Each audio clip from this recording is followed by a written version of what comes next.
Good morning students. मैं अशरफ मेवाती, इतिहास प्राध्यापक, राजकीय वरिष्ठ माध्यमिक विद्यालय गांधीग्राम घासेड़ा, जिला नुहू, मेवात, एजुसेट कार्यक्रम में आपका हार्दिक स्वागत करता हूं। प्रिय विद्यार्थियों, आज हम 11वीं कक्षा के इतिहास विषय के 11वें अध्याय आधुनिकीकरण के रास्ते के भाग 1 का अध्ययन करेंगे। प्रिय विद्यार्थियों, इस पाठ के अध्ययन के उद्देश्य हैं 19वीं शताब्दी के अंतिम दशक व 20वीं शताब्दी के उत्तरार्ध में चीन की स्थिति के बारे में जानना। दूसरा उद्देश्य है 19वीं शताब्दी के अंतिम दशकों व 20वीं शताब्दी के उत्तरार्ध में जापान की स्थिति का अध्ययन करना। अगला उद्देश्य है चीनी साम्राज्य के विघटन व जापानी उपनिवेशवाद का अध्ययन करना। चौथा उद्देश्य है चीन की जलवायु का अध्ययन करना तथा चीन के विभिन्न क्षेत्रों में लोगों द्वारा बोली जाने वाली भाषाओं का अध्ययन करना। पांचवां उद्देश्य है चीन के विभिन्न क्षेत्रों में लोगों के भोजन तथा कृषि उत्पादों का अध्ययन करना। छठा उद्देश्य जापान की राजनीतिक व्यवस्था का अध्ययन करना। सातवां उद्देश्य है जापान में मेइजी पुनर्स्थापना, आधुनिकरण व आक्रामक राष्ट्रवाद के उदय का अध्ययन करना। आठवां एवं अंतिम उद्देश्य पश्चिमीकरण व परंपरा, आधुनिकता पर विजय, द्वितीय विश्व युद्ध में हार के बावजूद जापान द्वारा पुनः एक वैश्विक आर्थिक शक्ति के रूप में वापसी के बारे में ज्ञान प्राप्त करना। प्रिय विद्यार्थियों, अब हम चीन के बारे में परिचय प्राप्त करेंगे। 19वीं सदी की शुरुआत में चीन का पूर्वी एशिया पर प्रभुत्व था और एक बहुत लंबी परंपरा के वारिस छिंग राजवंश की सत्ता अक्षुण्ण अर्थात न समाप्त होने वाली लगती थी, परंतु चीन के ही पूर्व में एक छोटे से द्वीपीय देश जापान ने चीन के इस भ्रम को समाप्त कर दिया। अब हम चीन की जलवायु, चीन के जातीय समूह, चीन में बोली जाने वाली भाषाएं तथा चीन के लोगों द्वारा किए जाने वाले भोजन के बारे में जानकारी प्राप्त करेंगे। चीन एक विशालकाय महाद्वीपीय देश है जिसमें अनेक प्रकार की भौतिक विविधता पाई जाती है। परिणाम स्वरूप चीन में कई तरह के जलवायु क्षेत्र हैं। चीन के पूर्वी मैदान व दक्षिणी तटीय प्रदेश में उपजाऊ तराई व तलहटी है तथा यांगत्से नदी के दक्षिण का क्षेत्र पहाड़ी व पर्वतीय है। चीन के पश्चिम व उत्तर में डूबे हुए बेसिन, रोलिंग पठार और संसार के सबसे ऊंचे टेबल लैंड तथा तिब्बती पठार हैं जिनकी उपजाऊ शक्ति बहुत ही कम है। चीन की प्रमुख नदियों में पीली नदी, जिसे हुआंग हुए नदी भी कहा जाता है, तथा पर्ल नदी शामिल हैं। चीन संसार का जनसंख्या के आधार पर सबसे बड़ा देश है जिसकी आबादी 1 अरब 30 करोड़ के लगभग है और चीन में 56 जातियां निवास करती हैं। मुख्य जातियों में हान जाति, मंगोल जाति, ह्वे जाति, तिब्बती जाति, उइगर जाति, म्याओ जाति, यी जाति, ज्वांग जाति, बुई जाति, कोरियाई जाति सहित विभिन्न जातियां सम्मिलित हैं और बहुत सी ऐसी जातियां भी हैं जिनकी अब तक पहचान नहीं हो पाई है। चीन की प्रमुख भाषा चीनी अर्थात पोतोंग हुआ है, लेकिन चीनी के अलावा उइघुर, हुई, मांचू, तिब्बती, मंगोलियाई, झुआंग, कैंटनीज जो कैंटन क्षेत्र के लोगों की भाषा है तथा उए और संघानीज जो संघाई शहर की बोली है सहित 299 रजिस्टर्ड भाषाएं हैं। चीन के लोगों का मुख्य भोजन दक्षिण का कैंटोनी, डिमसम, दिल को छूने वाला बेहतरीन डिश, उत्तर क्षेत्र में गेहूं तथा पूर्वी क्षेत्र में चावल मुख्य भोजन हैं। इनके अलावा चीन में जीवित घोंगा ओयस्टर के नाम से तथा जीवित झींगा जिसे जुई सिया कहा जाता है परोसे जाते हैं। जापान एक द्वीपीय देश है। जापान में 4 मुख्य द्वीप होन्शु, शिकाकू, क्यूशू और होकाइडो हैं। दक्षिण में ओकिनावा द्वीपों की श्रृंखला है। मुख्य द्वीपों की 50% जमीन पहाड़ी है। जापान एक सक्रिय भूकंपीय क्षेत्र है। भूकंपों ने वहाँ की भौगोलिक परिस्थितियों को बहुत प्रभावित किया है, जिससे न केवल वहाँ की वास्तुकला प्रभावित हुई है, बल्कि वहाँ के लोगों का जनजीवन भी प्रभावित होता रहता है। ज्वालामुखी जापान में कभी भी देखे जा सकते हैं, जिनसे लगातार लावा निकलता रहता है। जापान के लोगों का मुख्य भोजन चावल है। प्रोटीन का मुख्य स्रोत मछली है। जापान की कच्ची मछली साशिमी या सुशी पूरी दुनिया में बहुत प्रसिद्ध है, जो सेहत के लिए बहुत अच्छी मानी जाती है। जापान में पशुपालन की परंपरा नहीं है, अतः लोगों का मुख्य भोजन चावल एवं मछली है। जापान की राजनीतिक व्यवस्था में तोकुगावा वंश, शोगुन पद और दैम्यो का महत्वपूर्ण योगदान रहा है।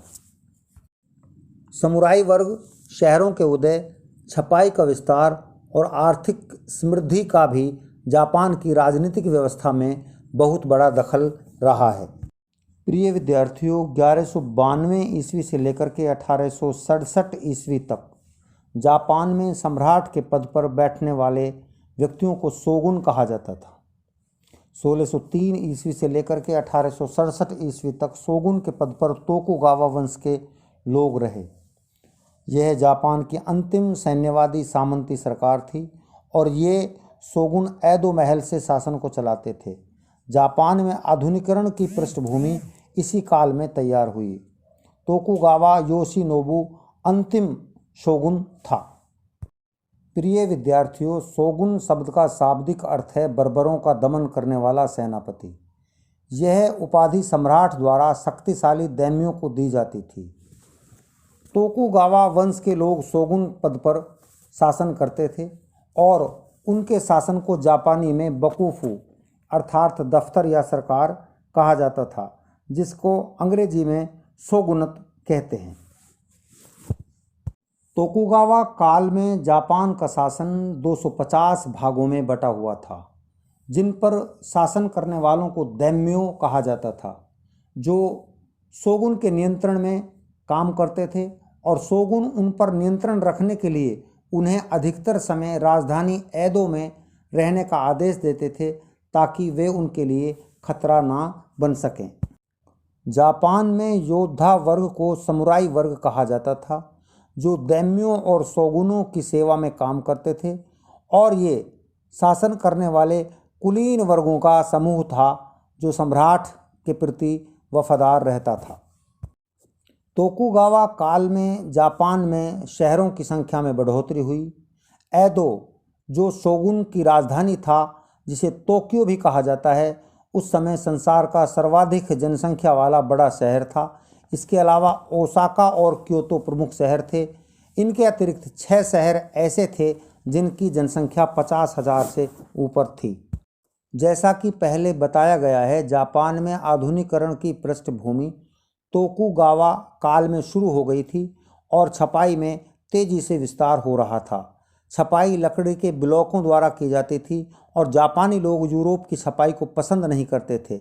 लेखन कार्य तेजी से बढ़ रहा था और लेखक लेखन कार्य से अपना गुजारा कर रहे थे। एदो में नूडल की कटोरी में किताब किराए पर पढ़ने को मिल जाती थी, जिसे लोग किराए पर लेकर पढ़ते थे। इससे शिक्षा के क्षेत्र में बहुत विस्तार हुआ। तोकुगावा काल में जापान में आर्थिक क्षेत्र में विशेष वृद्धि हुई। वाणिज्यिक अर्थव्यवस्था का विकास हुआ। वित्त एवं ऋण प्रणाली शुरू हुई। कर निर्धारण हेतु जमीन का सर्वेक्षण करके उत्पादकता के आधार पर वर्गीकरण किया गया, ताकि राजस्व को स्थायी आधार बनाया जा सके और आर्थिक क्षेत्र में विशेष वृद्धि हो सके।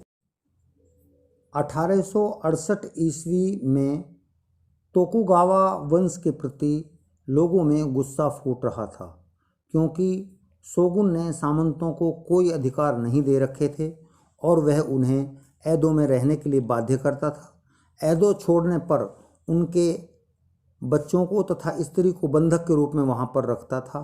अतः लोगों ने 1868 में एक आंदोलन द्वारा जबरदस्ती शोगुन को हटाकर सम्राट मेइजी को एदो ले आए तथा एदो को, जिसे तोक्यो भी कहा जाता है, जिसका अर्थ है पूर्वी राजधानी, को राजधानी बनाकर सम्राट को पद पर बैठा दिया। सम्राट द्वारा 1870 के दशक से नई विद्यालय व्यवस्था का निर्माण शुरू किया गया। लड़के और लड़कियों के लिए स्कूल जाना अनिवार्य हो गया और 1910 तक तकरीबन ऐसी स्थिति आ गई कि स्कूल जाने से कोई भी वंचित न रहा। पढ़ाई की फीस बहुत कम थी। शुरू में पाठ्यचर्या पश्चिमी नमूनों पर आधारित थी, लेकिन 1870 के दशक के आते आते आधुनिक विचारों पर जोर देने के साथ साथ राज्य के प्रति निष्ठा और जापानी इतिहास के अध्ययन पर बल दिया जाने लगा। शिक्षा मंत्रालय पाठ्यचर्या पर, किताबों के चयन और शिक्षकों के प्रशिक्षण पर नियंत्रण रखता था। जिससे नैतिक संस्कृति का विषय कहा गया, उसे पढ़ना जरूरी था और किताबों में माता पिता के प्रति आदर, राष्ट्र के प्रति वफादारी और अच्छे नागरिक बनने की प्रेरणा दी जाती थी। 1853 ईस्वी में अमेरिका ने कॉमोडोर मैथ्यू पेरी को जापानी सरकार से एक समझौते पर हस्ताक्षर करने के लिए राजदूत के रूप में भेजा, जिसमें जापान ने अमेरिका के साथ राजनयिक और व्यापारिक संबंध बनाए। जापान ने अगले साल ऐसे समझौते पर हस्ताक्षर किए। जापान चीन के रास्ते में पड़ता था और अमेरिका चीन में एक बड़ा बाजार देखता था। इसके अलावा अमेरिका को प्रशांत महासागर में अपने बेड़ों के लिए ईंधन लेने के लिए जगह भी चाहिए थी और उस समय केवल एक ही पश्चिमी देश, हॉलैंड, वह जापान के साथ व्यापार करता था। पेरी के आगमन ने जापानी राजनीति पर महत्वपूर्ण असर डाला, जिससे सम्राट की अचानक अहमियत बढ़ गई। 1853 ईस्वी में अमेरिका ने कॉमोडोर मैथ्यू पेरी को राजदूत बनाकर जापानी सरकार के पास एक समझौते पर हस्ताक्षर करने के लिए भेजा, जिससे जापान ने अमेरिका के साथ राजनयिक और व्यापारिक संबंध बनाए। जापान ने अगले साल ऐसे समझौते पर हस्ताक्षर किए।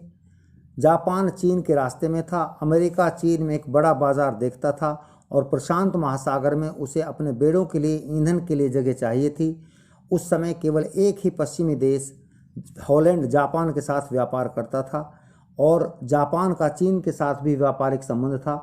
इसलिए जापान का जो पृथक्कीकरण का मामला है वो एक तरह से सही नहीं है, क्योंकि जापान कॉमोडोर मैथ्यू पेरी के आने से पहले भी अन्य देशों के साथ जुड़ा हुआ था।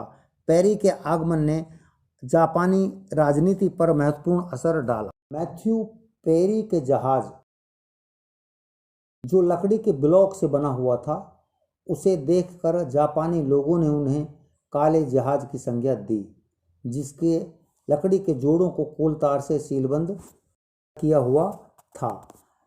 इस कार्टून में विदेशियों को अजीबोगरीब आदतों के साथ दर्शाया गया है। मेइजी का शाब्दिक अर्थ है सेवा करना। 1868 ईस्वी में तोकुगावा वंश के विरुद्ध आंदोलन करके सामंतों ने सम्राट को एदो ला करके पुनः सम्राट व्यवस्था शुरू कर दी और सम्राट व्यवस्था से जापानी विद्वानों का अभिप्राय है कि ऐसी व्यवस्था जिसमें सम्राट नौकरशाही और सेना इकट्ठे सत्ता चलाते थे, नौकरशाह व सेना सम्राट के प्रति उत्तरदायी होते थे, यह अपने आप में एक बहुत अच्छी शुरुआत थी और सम्राट को सीधे सूर्य देवी का वंशज माना गया, लेकिन साथ ही उसे पश्चिमीकरण का नेता भी बनाया गया। मेइजी पुनर्स्थापना में सम्राट का कद बेहद बढ़ गया।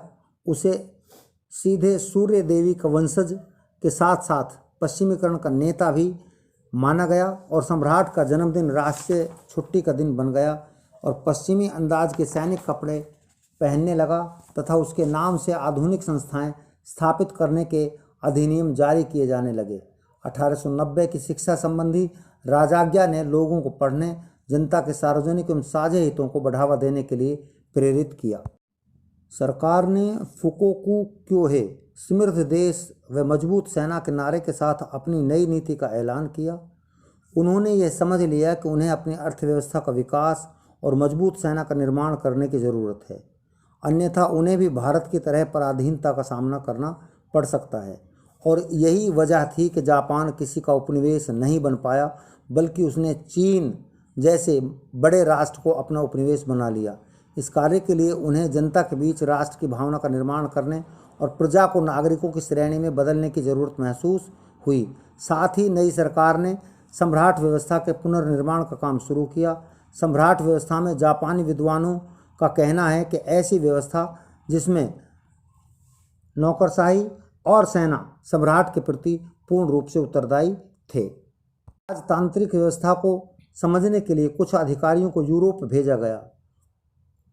मेइजी सुधारों का एक अन्य महत्वपूर्ण हिस्सा अर्थव्यवस्था का आधुनिकीकरण था। धन इकट्ठा करने के लिए कृषि पर कर लगाया गया। 1870 और 1872 ईस्वी के बीच राजधानी टोक्यो व बंदरगाह शहर योकोहामा के बीच रेल लाइन बिछाई गई ताकि यूरोप से आयातित वस्त्र की मशीनों को देश के अंदरूनी हिस्सों में भेजा जा सके। 1872 ईस्वी में बैंकिंग व्यवस्था शुरू की गई, जिसके तहत मित्सुबिशी जैसी कंपनियों को सब्सिडी और करों में छूट देकर के जहाज बनवाने में मदद मिली। इसी दौरान जापान की जनसंख्या में अत्यंत वृद्धि हुई। जहां 1872 में जनसंख्या 3.5 करोड़ थी, वो 1920 ईस्वी में बढ़कर 5.5 करोड़ हो गई और जापान ने जनसंख्या प्रवास के लिए बेहद प्रयास किए। होकाइदो टापू पर लोगों को बसाने के लिए भेजा गया। साथ ही शहरीकरण में अत्यंत वृद्धि हुई। टोक्यो जापान की राजधानी, संसार का सर्वाधिक जनसंख्या वाला शहर था। वहीं लोगों को आवास बनाने के लिए सरकार ने मकान बनाने की कोशिश की। प्रिय विद्यार्थियों, जापान एक बहुत छोटा देश है, परंतु फिर भी 19वीं शताब्दी के आते आते जापान अपनी मेहनत के बल पर प्रमुख औद्योगिक देशों में शामिल हो गया। जापान की औद्योगिक नीति पूंजीवाद पर आधारित थी। 1909 ईस्वी में जापान में ऐसे कारखानों की संख्या 1000 थी जिनमें लगभग 100 से अधिक मजदूर काम करते थे। 1920 ईस्वी तक यह संख्या बढ़कर 2000 हो गई और 1930 के दशक में इन कारखानों ने 4000 के आंकड़े को पार कर लिया। हालांकि 1940 ईस्वी में 5,50,000 कारखाने ऐसे भी थे जहां 5 या 5 से कम मजदूर कार्य करते थे। इस दौरान मजदूरों की संख्या में निरंतर बढ़ोतरी हो रही थी, परंतु मजदूरों में महिलाओं की संख्या पुरुषों के मुकाबले में अधिक थी। 1886 ईस्वी में महिलाओं ने ही पहली आधुनिक हड़ताल का आयोजन किया था। 1930 ईस्वी में पुरुष मजदूरों की संख्या महिलाओं से ज़्यादा हो गई। इसी दौरान औद्योगिक क्षेत्र में अनियंत्रित विकास एवं लकड़ी की अत्यधिक मांग से पर्यावरण का विनाश हो रहा था। इसको देखते हुए संसद के पहले निम्न सदन के सदस्य तनाको सोजो ने 1897 ईस्वी में औद्योगिक प्रदूषण के खिलाफ पहला आंदोलन छेड़ा, जिसमें 800 गांव वासियों ने उनका साथ दिया और सरकार को मजबूर होकर कार्रवाई करनी पड़ी। प्रिय बच्चों, जापान की साम्राज्यवादी नीति के अंतर्गत सर्वप्रथम जापान ने कोरिया पर अपना अधिकार जमाना चाहा, जिसके कारण 1894 ईस्वी में कोरिया के मुद्दे पर चीन के साथ उसका युद्ध छिड़ गया। जापान की आधुनिक सेना के सामने चीन की हार हो गई और चीन को शिमोनोस्की की अपमानजनक संधि पर 1895 ईस्वी में हस्ताक्षर करने पड़े। इसी बीच कुछ समय पश्चात 1902 ईस्वी में इंग्लैंड और जापान के बीच में समानता के आधार पर एक सैनिक समझौता हुआ, जिसमें जापान को एक अंतर्राष्ट्रीय शक्ति का दर्जा दिया गया। साम्राज्यवादी नीति के अंतर्गत जापान ने रूस पर हमला कर दिया और 1904-05 ईस्वी में रूसी सेना की हार हुई, जिसने जापान की सैन्य शक्ति को विश्व के समक्ष एक मजबूती प्रदान की। 1914 ईस्वी में जापान ने चीन के जर्मनी प्रभाव वाले क्षेत्रों पर अधिकार कर लिया तथा प्रशांत महासागर क्षेत्र में भी जर्मनी के अड्डों पर कब्जा जमा लिया तथा चीन के समक्ष अपनी 21 मांगें रखी। इन मांगों का मुख्य उद्देश्य चीन को पूरी तरह जापानी प्रभुत्व में लाना था और चीन में जापानी सेना तथा पुलिस को भेजने का अधिकार प्राप्त करना था। प्रथम विश्व युद्ध की समाप्ति के पश्चात पेरिस में शांति सम्मेलन बुलाया गया। इस शांति सम्मेलन में स्थापित काउंसिल में 10 सदस्यों में से 2 सदस्य जापान के थे, जो इस बात का प्रमाण थे कि जापान की गणना संसार के प्रमुख देशों में की गई थी। आक्रामक राष्ट्रवाद। जापान में सैन्यवादी विचारधारा मेइजी पुनर्स्थापन के साथ ही शुरू होने लगी थी, परंतु 1931 ईस्वी में निर्वाचित सरकार को हटा करके सत्ता एक राष्ट्रीय एकता मंत्री परिषद के हाथों में सौंप दी गई। इस प्रकार जापान में आक्रामक राष्ट्रवाद का उदय हुआ। देशभक्तों की ऐसी संस्थाएं बनी जो युद्ध का समर्थन करती थी। असहमति प्रकट करने वालों पर जुल्म ढाए जाते थे और उन्हें जेल भेजा गया था। जापान की विस्तारवाद नीति के अंतर्गत सबसे पहले जापान ने मंचूरिया पर 1931 ईस्वी में आक्रमण किया। जापान की इस कार्रवाई के खिलाफ चीन ने राष्ट्र संघ में अपील की। राष्ट्र संघ ने इस समस्या के समाधान के लिए कुछ सुझाव दिए, परंतु जापान ने इन सुझावों को मानने की बजाय 1933 ईस्वी में राष्ट्र संघ की सदस्यता ही त्याग दी। 1936-37 ईस्वी में जापान ने जर्मनी और इटली के साथ रूस के विरुद्ध समझौता किया। इससे रोम, बर्लिन, टोक्यो धुरी स्थापित हो गई। जापान ने 1937 में चीन पर आक्रमण करके नैनकिंग पर अधिकार कर लिया और 1938 ईस्वी में चीन की नई राजधानी हैंको पर भी कब्जा जमा लिया। दिसंबर 1940 में वह धुरी राष्ट्रों के साथ दूसरे विश्व युद्ध में शामिल हो गया। सबसे पहले जापान ने 7 दिसंबर 1940 को पर्ल हार्बर के अमेरिका के नौसैनिक अड्डे पर हमला किया। उसके बाद 1942 ईस्वी में फिलीपाइन पर अधिकार करके पूर्वी एशिया क्षेत्र में मलाया, बर्मा तथा इंडोनेशिया पर कब्जा कर लिया। यहाँ तक कि जापान की सेनाएं भारत की सीमा तक भी पहुँच गई थी। परंतु 1945 में अमेरिका द्वारा हिरोशिमा और नागासाकी पर एटम बम गिराए जाने के पश्चात ही जापान ने आत्मसमर्पण कर दिया। जापान के यूरोपीय तथा पश्चिमी देशों के साथ संबंधों पर बुद्धिजीवियों के अलग अलग विचार थे। फुकुजावा युकिची के अनुसार अमेरिका और पश्चिमी यूरोपीय देश सभ्यता की ऊंचाइयों पर थे, जहां जापान पहुंचने की आकांक्षा रखता था। मेजी काल के प्रमुख बुद्धिजीवियों में से एक फुकुजावा युकिची का कहना था कि जापान को अपने में से एशिया को निकाल फेंकना चाहिए, यानी जापान को एशियाई लक्षण छोड़कर पश्चिम का हिस्सा बन जाना चाहिए। उन्होंने अपनी किताब ज्ञान के लिए प्रोत्साहन गाकुनोन नो सुसुमे में जापानी ज्ञान की कड़ी आलोचना की। जापान के पास प्राकृतिक दृश्यों के अलावा गर्व करने के लिए कुछ भी नहीं है। उन्होंने कहा कि आधुनिक कारखानों व संस्थाओं के अलावा पश्चिम के सांस्कृतिक सार तत्व को भी बढ़ावा दिया जाना चाहिए और जो सभ्यता की आत्मा है उसके जरिए एक नया नागरिक बनाया जा सकेगा। इनका सिद्धांत था कि स्वर्ग ने इंसान को इंसान के ऊपर नहीं बनाया और न ही इंसान को इंसान के नीचे। दर्शन शास्त्री मियाके सेत्सुरे ने तर्क पेश किया कि विश्व सभ्यता के हित में हर राष्ट्र को अपने खास हुनर का विकास करना चाहिए। अपने देश के लिए समर्पण अपने आप को विश्व के लिए समर्पित करना है। वे चाहते थे कि जापान अपना आधार सेना के बजाय लोकतंत्र को बनाए। संवैधानिक सरकार की मांग करने वाले जनवादी अधिकारों के आंदोलन के नेता उएकी एमोरी फ्रांसीसी क्रांति में मानवों के प्राकृतिक अधिकार और जनप्रभुसत्ता के सिद्धांतों के प्रशंसक थे। वे उदारवादी शिक्षा के पक्ष में थे, जिससे प्रत्येक व्यक्ति का विकास हो सके। व्यवस्था से ज़्यादा कीमती चीज़ है आज़ादी। कुछ लोगों ने तो महिलाओं के मताधिकार की भी मांग की।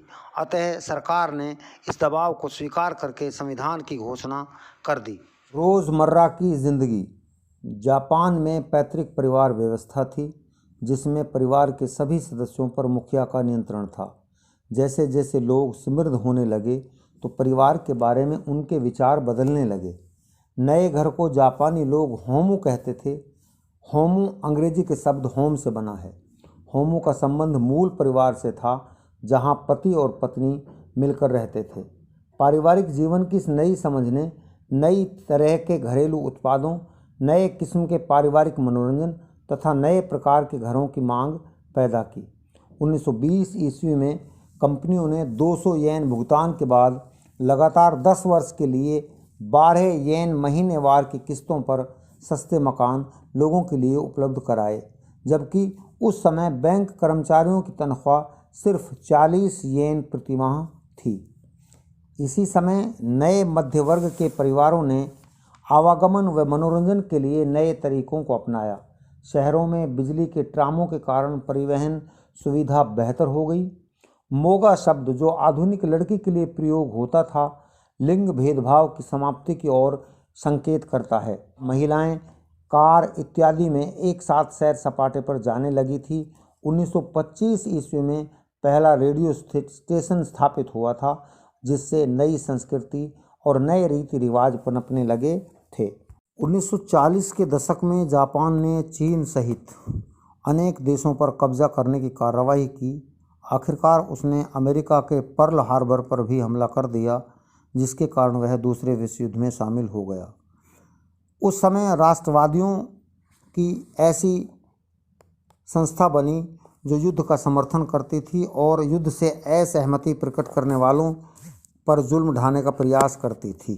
43 ईस्वी में आधुनिकता पर विजय नामक एक संगोष्ठी हुई, जिसमें यह विचार किया गया कि आधुनिक रहते हुए जापान पश्चिम पर विजय किस प्रकार प्राप्त कर सकता है।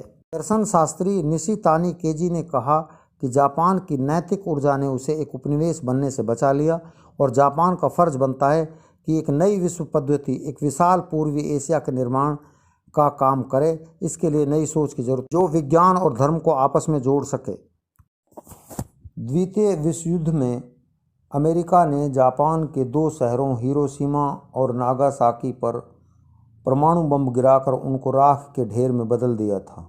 जापान पूरी तरह से तबाह हो गया था और ऐसा भविष्य में दिखाई नहीं देता था कि जापान कभी भी इस हानि से उभर पाएगा। परंतु जापान के लोगों की कड़ी मेहनत से जापान पुनः एक वैश्विक आर्थिक शक्ति के रूप में वापसी करने में सफल रहा। हालांकि अमेरिका ने जापान का विसैन्यकरण कर दिया था और वहां एक नया संविधान लागू किया था, जिसमें पहली बार महिलाओं को मतदान का अवसर मिला था। जापान के तीव्र गति से प्रौद्योगिकी में आगे बढ़ने का जो मुख्य कारण था, उसका कारण यह था कि अमेरिका ने जापान के औद्योगिक विकास को समर्थन दिया था। जापान इलेक्ट्रॉनिक्स का सामान बना रहा था, जो संसार में सस्ते दामों पर भेजा जा रहा था और यह जापान के विकास के लिए बेहतर सिद्ध हुआ। 1964 में जापान में बुलेट ट्रेन, जिसे जापानी भाषा में शिंकानसेन कहा जाता है, बिछनी शुरू हो गई और उस समय इन ट्रेनों की रफ्तार 200 मील प्रति घंटे थी और संसार की सबसे तेज दौड़ने वाली रेलगाड़ी थी। वर्तमान समय में बुलेट ट्रेन की रफ्तार 300 मील प्रति घंटा है। जापान के औद्योगिक और आर्थिक विकास का एक सबूत यह भी है कि जापान ने 1964 ईस्वी में टोक्यो में ओलंपिक खेलों का सफल आयोजन किया। औद्योगिक विकास के साथ जापान में पर्यावरण संबंधी समस्या पैदा होने लगी। 1960 के दशक में मिनमाता में पारे का जहर बढ़ने लगा और अर्गजी नामक जहर तेजी से फैलने लगा, जिससे मनुष्यों का स्वास्थ्य खराब होने लगा। इस संकट से छुटकारा पाने के लिए नागरिक समाज आंदोलन सामने आया, जिसके दबाव में सरकार को नए कानून बनाने पड़े और इन नियमों को सख्ती के साथ लागू किया गया। इस प्रकार हम देखते हैं कि जापान ने जिस तेजी के साथ विश्व में आर्थिक तरक्की की, उसे एक युद्धोत्तर चमत्कार कहा जाता है। प्रिय बच्चों, अब आपको इस वीडियो को कई बार देखने के बाद गृह कार्य के तौर पर अग्र लिखित प्रश्नों के उत्तर अपनी उत्तर पुस्तिका में लिखने हैं। पहला प्रश्न है, जापान के तोकुगावा काल की राजनीतिक व्यवस्था का वर्णन कीजिए।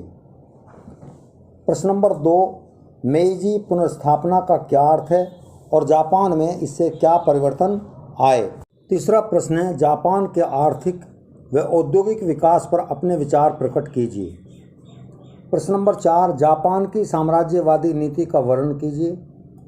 प्रश्न नंबर 6, जापानी आक्रामक राष्ट्रवाद क्या था, इस काल की मुख्य घटनाएं कौन कौन सी थी। अगला प्रश्न है, द्वितीय विश्व युद्ध के बाद जापान एक वैश्विक आर्थिक शक्ति के रूप में किस प्रकार उभरा।